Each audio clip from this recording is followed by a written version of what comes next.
Hi, thanks for joining us today. I'm John Tritel, Portfolio Strategist for Listed Real Assets at CBRE Investment Management. We're talking about public and private infrastructure today. Dan Foley is a global portfolio manager for our listed infrastructure strategy. Dan, thanks for joining me. Yep, thanks for having me, John. We'll be covering a variety of materials. They'll include, the liquidity benefits that listed infrastructure can provide. They'll include different sector exposures between public and private infrastructure, the way that infrastructure can work together from a capital recycling and privatization, capital flow perspective. If you have any questions, of course, please reach out to me or please reach out to your CBRE IM representative. But just turning very quickly to our materials here. I'll review the platform in brief. And so CBRE Investment Management runs approximately 155 billion of strategies across public and private infrastructure and public and private real estate. We see a great synergy to covering listed and private markets together. We very much view our research platform as that of an integrated research platform, particularly on the listed side, and we'll talk about this over the course of the call. We see the private infrastructure market as being the most concentrated buyer of infrastructure assets globally. And so understanding what's happening from a capital flow perspective, from a transaction perspective, from a universe composition perspective, that can be exceedingly important. Collectively, our infrastructure platform is 15 billion. You can see it's spread across listed and private markets, as well as the key principles from a leadership perspective. We have a global team spread around the globe, close to the underlying companies and the regulators that govern infrastructure fundamentals. Next, turning to existing allocations. And so, really, I think the key message of this slide is that infrastructure and real estate are the bedrocks of real assets, and allocations to those have grown over time. Infrastructure is more recent in terms of institutional portfolios, growing very rapidly over the last 2 decades. Real estate has been in place for the last four. You can also see the different degrees of exposure that infrastructure has across institutional portfolios by channel. So you can see public plans, private pensions, insurance, endowments, and foundations. And I'd also note from a regional perspective, some of the longest standing infrastructure markets, such as Canada, where infrastructure is very dominant, tend to have very high allocations to real assets overall. What we've seen in markets such as the United States is actually a relatively rapid rise and likely a period of catch up relative to other geographies around the globe as people seek inflation protection, as people seek resilient returns, and growth aided by secular themes.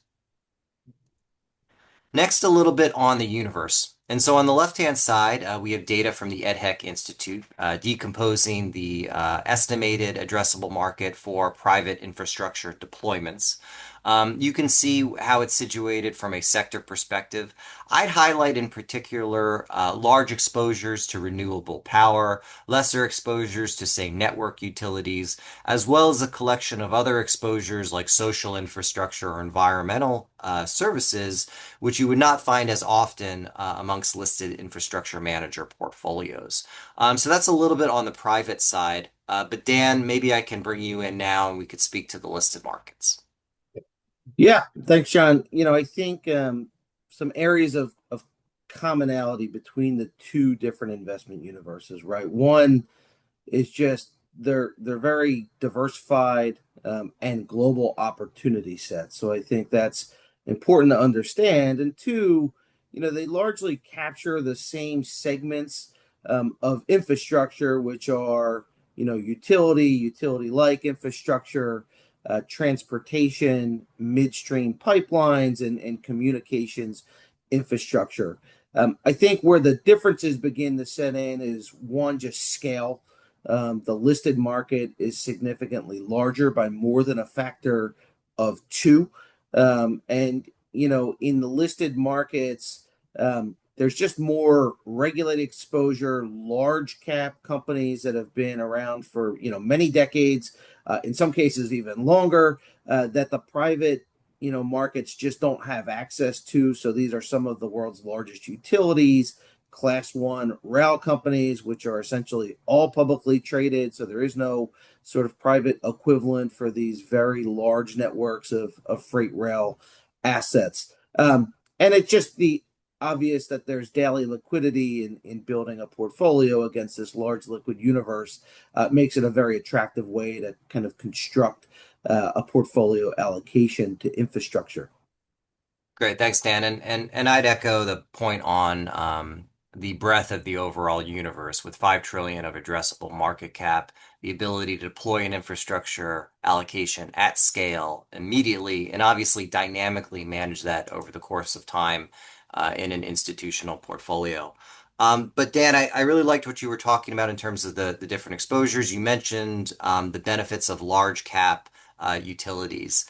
Maybe you could just juxtapose, say, private market deal flow, listed exposures, and talk about that a little bit more.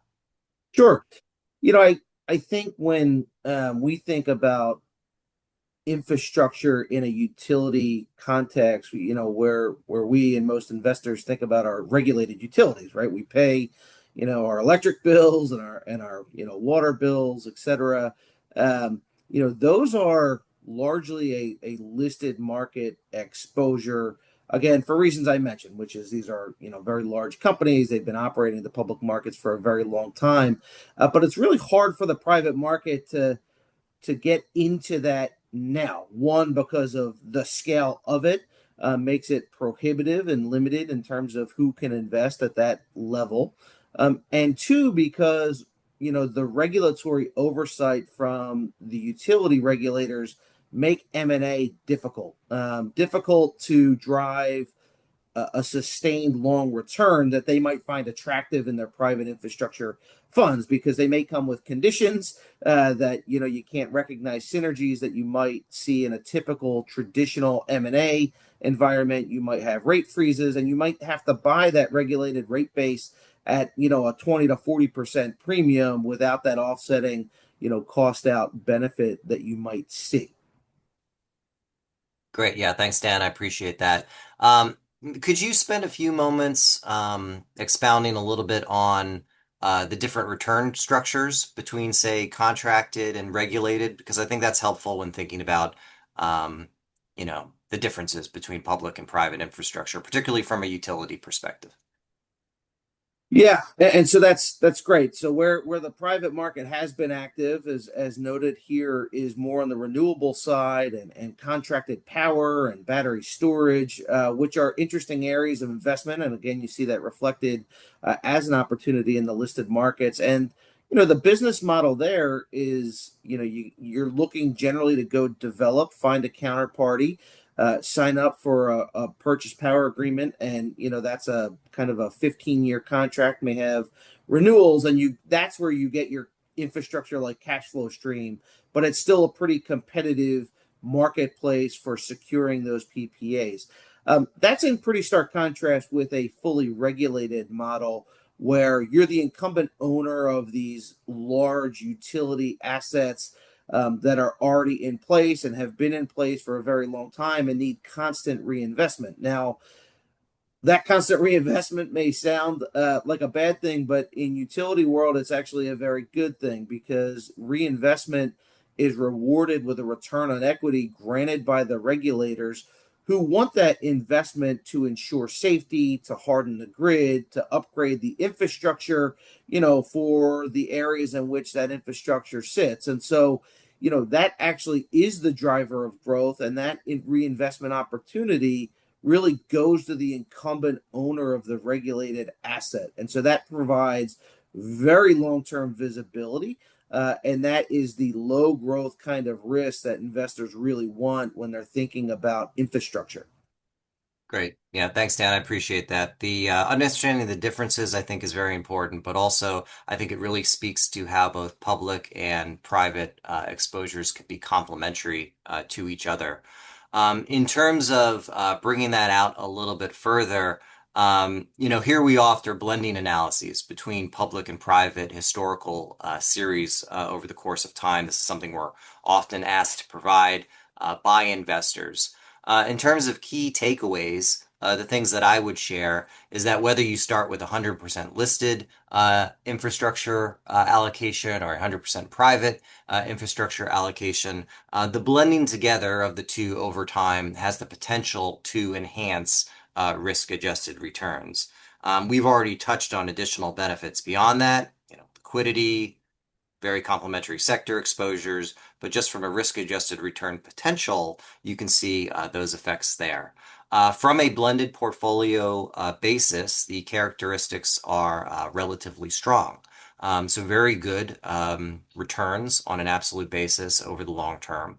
Low volatility. Obviously, you can see the Sharpe ratios. The drawdown during periods of stress is admirable. So infrastructure is doing what it is supposed to do in terms of saving investors money during periods of market stress. And you can further see the inflation capture plus a hurdle, aided by a lot of the regulated or contracted mechanisms within infrastructure assets globally, as well as the diversification benefits that a portfolio offers. So that's just a little bit on blending. But if we could touch to relative valuations, which is another point we're often asked about, Dan, how would you characterize relative valuations between public and private infrastructure? Yeah, we've pretty consistently seen, a double-digit discount in the listed markets relative to private market deal flow that we've tracked over time. And, where that stands more recently is the listed markets trading at a 22% discount to deals that, significantly higher kind of EV to EBITDA multiples that sit more in the 16 times plus range in the private infrastructure. And we're often asked what is driving that? Does it close over time? What does it mean? And we'll get into some of that. But first, I think it's important to understand what's driving it. And what's driving it is, I think, where you helped kick us off, which is allocations to infrastructure are growing. And, that is putting a lot of capital in the hands of private players. They have been the incremental buyer of assets in the infrastructure market. That means they're very important in setting price signals to the market, which, can often be relatively opaque in the infrastructure space because, that leads into the second point, which is infrastructure transactions are just not as common because these are very high barrier to entry assets. They're scarce and fewer than, say, comparing to the real estate markets, which are much more liquid, and we have lots of transparency in the underlying pricing and metrics that circle around those deals. And so what you see on the right is some of the impacts of those allocations coming into the private space, which is, there's some almost $300 billion in dry powder. These are allocations that have been committed, but just waiting to get put to work. So the private market wants to find deals, is looking for deals, and when those scarce deals come to market, they're willing to bid pretty aggressively. So that's helped push higher, the multiples or the premiums that we see in the private markets. And there are different ways that can benefit the listed markets, one of which we list here, which is just privatizations. And we've seen that over time. This is where large private players, with this capital already committed, are looking to execute into the listed markets by just privatizing these entities at premiums, which, as we note here, have fetched, over 30% kind of premiums over time.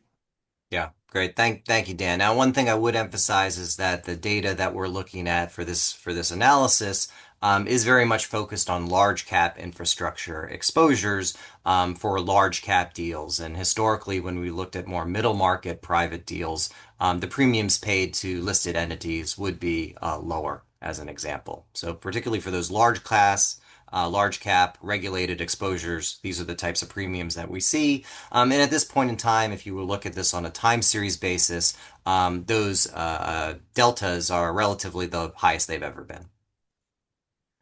So maybe we could just turn to the next topic, expound on other ways that the public and private markets are working together. Dan, do you have any comments?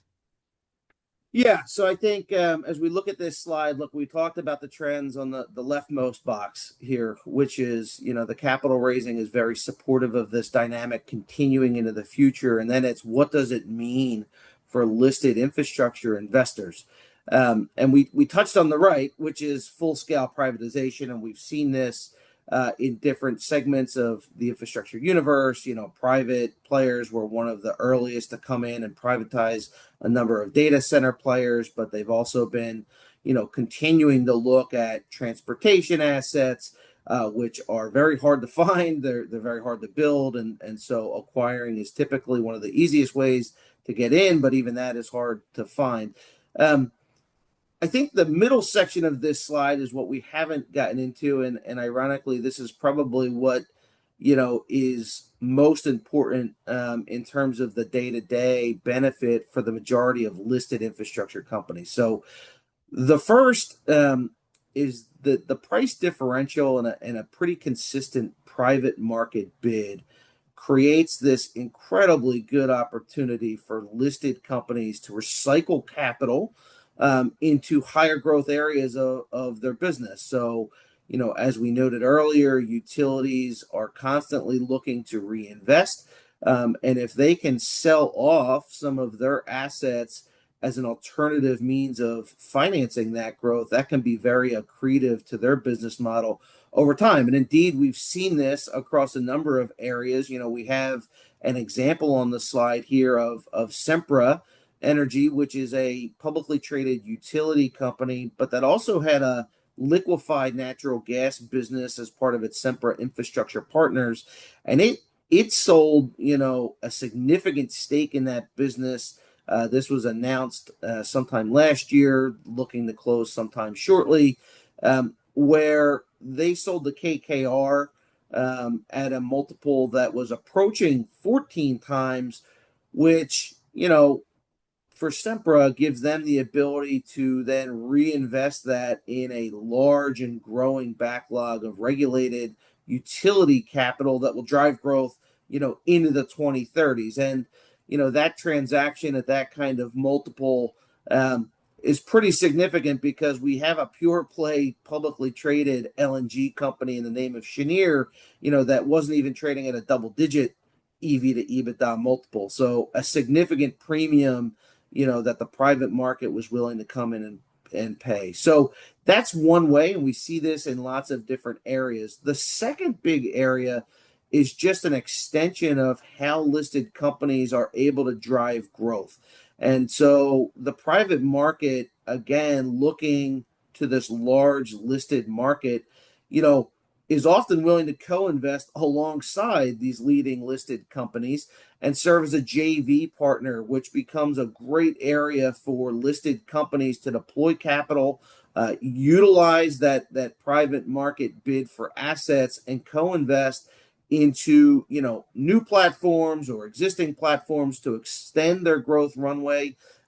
Here we list PPL, which announced a transaction last year with Blackstone. They're talking about the opportunity emerging by the end of this year, to go sign up, new power plants to service, large load data centers in the Pennsylvania area. And, that de-risks the outlook for PPL. It de-risks the capital intensity for them, but achieves the ability to service a need in the market and drive incremental growth that is accretive to their story and investors over time. So I think when we think about what does it mean to have private market demand and premiums being paid, by that private market, it's all of these things. It's the potential for privatization, it's the opportunity to recycle in the higher areas of growth for these companies, and it's also the ability to extend new areas of growth with new capital partners that, de-risk the capital intensity for the listed infrastructure market. Great, thanks, Dan. Very much appreciate those comments. So that concludes our research materials today. Again, just summing up, we've covered how public and private infrastructure can work together, not only from a blending perspective, from a liquidity management perspective, from an allocation management perspective, but also that between a capital market flow perspective, the complementary sector exposures that the two can bring together. Hope this has been helpful to your research efforts. If you have any questions, of course, on infrastructure or on real assets more broadly, please reach out to me or please reach out to your CBRE IM representative. And thanks very much for your time.